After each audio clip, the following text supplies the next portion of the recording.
Mandasya janajana slakhaya chakshurmritamena tasmai Sri Gurave namaha Mukam karoti vachalam bangam langayate yatkripatamaham Vande Sri Gurudinatarinam. My name is Chaitanya Haridas. By profession I am a lecturer, but I also do cross-religious studies. Actually I have prepared a question, but that question is not so relevant to the topic today. And because this question was with me for many years, so I'm going to change the question that's relevant.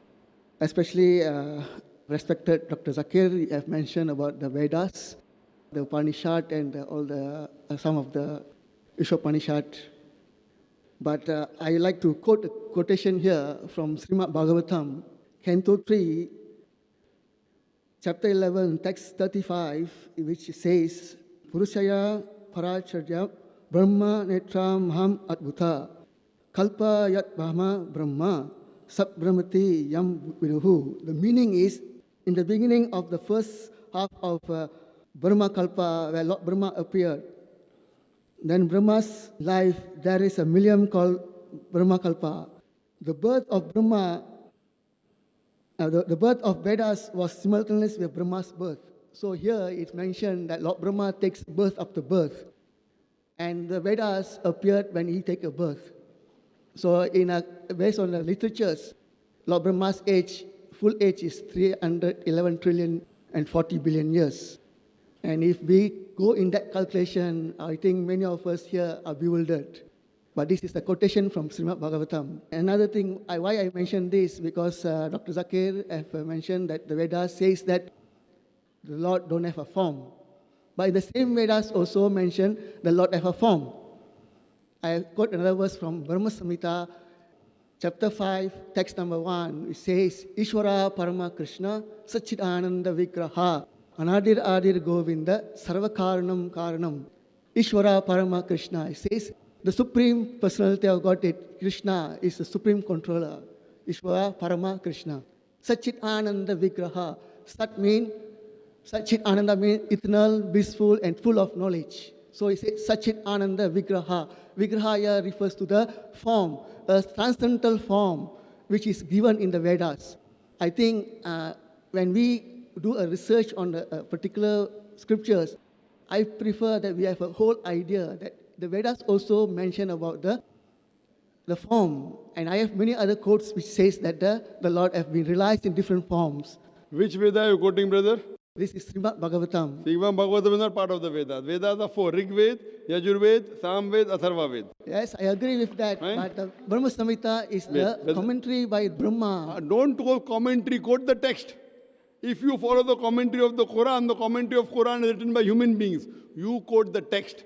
As far as Vedas are concerned, there were many Vedas. Today, there's Rig Ved, Yajur Ved, Sam Ved, Atharva Ved. Yes, that we also have 18 Puranas. We have also 18 Puranas, 108 Upanishads, 108 Upanishads. Brother, you ask the question, let me reply. And we have Iktisas. You ask the question, let me reply. Okay. As far as the Hindu scriptures are concerned, the Hindu scriptures are divided into two types, Shrutis and Smriti. Shruti is considered to be the word of God, revelation from God. In it, you have the Vedas, you have the Upanishads. Then you have the Smriti. Smriti is considered to be written by human beings. There you have the Ithiyas, Ramayana, Mahabharata, Bhagavad Gita as part of Mahabharata. Then you have the Manusmriti. So between the two scriptures, the Shruti is superior than the Smriti.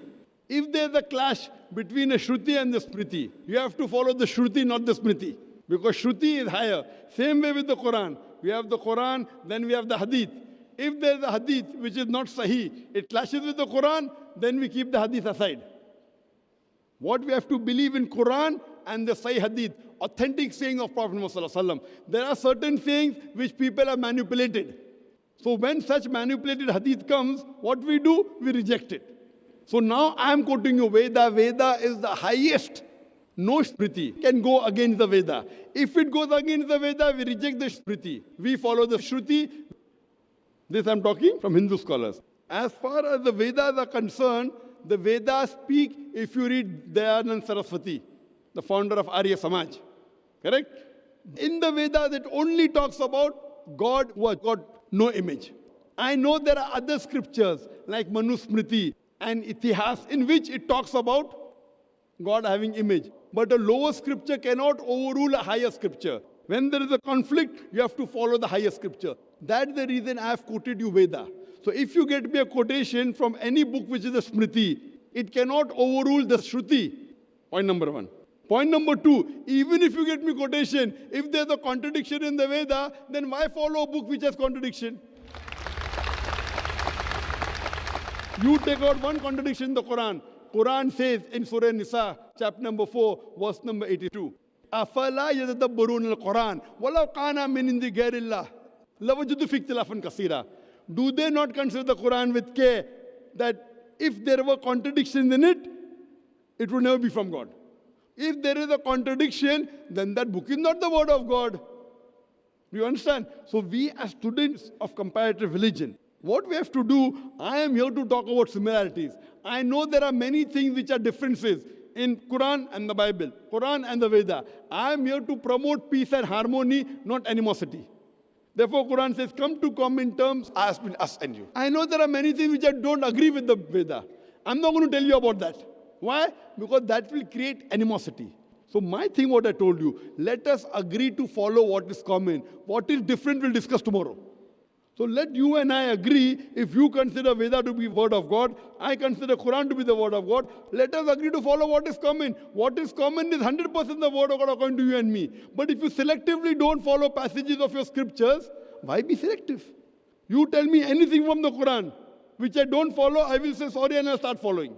I don't claim to be a very 100% Muslim, but alhamdulillah, as far as what's my capacity, I try and follow everything of the Quran. You point out a single verse in the Quran, whether you believe the Quran is the word of God or not. You point out a verse and inshallah I'll follow. The same way when I am doing the same thing with the Bible, with the Vedas, if the Christian believes the Bible to be the word of God, if the Hindus believe Veda to be the word of God, you have to follow. I know there are contradictions, but I'm not here to talk about the negative point of the scripture. I challenge anyone to point out a single contradiction in the Quran. There is none. As far as the age of the Veda is concerned, according to Swami Dayananda Saraswati, the Veda is 1,310 million years old. But the majority of the scholars today of Hinduism say the Veda is approximately 4,000 years old. Today the scholars say we don't know to whom the Veda was revealed, in which part of the world it came. There are differences. Quran, everything is authentic. Yet the scholars believe, even though we don't know what is the exact age of the Veda, even though we don't know where and which part of the world it came the first time, even though we don't know which stage it came to, yet the Hindus as a whole, they believe Veda to be the most sacred. Because they believe, I respect it. I may not agree everything of it. Because I respect, I try and take out the commonalities. So as I told you, Vedas talk about Natasya Patimasti, of that God there are no images. Upanishads talk about that, Vedas talk about it. So if you get me a scripture which is lower, does not contradict, it cannot overrule the Vedas. And if you tell me that there are verses in the Veda talking about, then there's a contradiction. So you as a Hindu, you have to try and find out why this contradiction is it. No book of Almighty God, if it's in its true form, can have any contradiction. Same thing, we believe Quran mentions Injil, the Wahi which was given to Isa alayhi salam is the word of God. But the present Bible, I can point out hundreds of contradictions. I don't want to do it. I know I'm a student of comparative religion. So what I say, the present Bible is not 100% the word of God. It's a mixture. It contains the word of God. It even contains the word of the prophets. It even contains the word of the historians. It even contains pornography. I'm sorry to say that. It contains obscene things. So me as a student of comparative religion, I'm not here to criticize the Bible. I'm talking about commonality. Let's come to common terms. If I try and criticize, that will bring animosity. There are certain passages of the Bible I cannot read to you. Even if you give me $1 million, I cannot read. Even if you give me $1 million to me and say, read this passage in front of the audience, I cannot. Because my religion doesn't allow to read obscene things in front of the audience. You understand, no? But I'm not here to degrade the Bible. I'm talking about common things. Same thing with the Hindu scripture. As far as the Quran is concerned, the language of the Quran is so sublime. You can read anywhere in the world. You can read to your wife, you can read to your children, you can read to your father. But certain passages of the Bible I cannot. So here, brother, I have come for communal harmony. And based on that, I have done research on the Hindu scriptures, on the Jewish scriptures, on the Christian scriptures. Unfortunately, people of most of the religions, they blindly follow what is mentioned by the church, what is mentioned by the temple. What we have to do is we have to ask them for proof. Qul hatu burhanakum in kuntum sadiqin, but if you're truthful. So that's the reason what Dr. Zakir Naik says in Islam is zero. Chapter number, verse number. If I say alcohol is prohibited, carries no weight. Allah says in Surah Maida, chapter number 5, verse number 90, alcohol is prohibited. So based on this, brother, I am trying to get the Hindus, the Christians, the Jews, the Muslims together to come on a common platform and at least agree to follow what is common in the scriptures so that universal brotherhood will increase. Hope that answers the question. Dr. Zakir, I think you're limiting the knowledge that is in the Vedas. Vedas contain all the knowledge. That is what Vedas mean. So if you say, I only take the Smriti, not the Sruti, so that is limiting, because in the way that we are taught, okay, I'm saying there's not one word in the Vedas say Hinduism. So, but always we'll talk about Hinduism. Hinduism comes in the few thousand years ago. Only word there is Sanatan Dharma. So Correct. I'm I'll referring come to to it. See, you're asking Dharma. question, I'll reply, but every question requires an answer which takes few minutes. I'm not saying don't follow Smriti, but if there's a contradiction between the Smriti and the Shruti carries more weight. For example, you go to a doctor who's a specialist, heart specialist, who's done DM in cardiology, and a general physician, MBBS, who's talking about heart. Who will you believe? Suppose the mother has a heart attack. After MBBS, MD, after MD is DM. He's DM in cardiology. Will you follow him or will you follow MBBS doctor for heart specialty?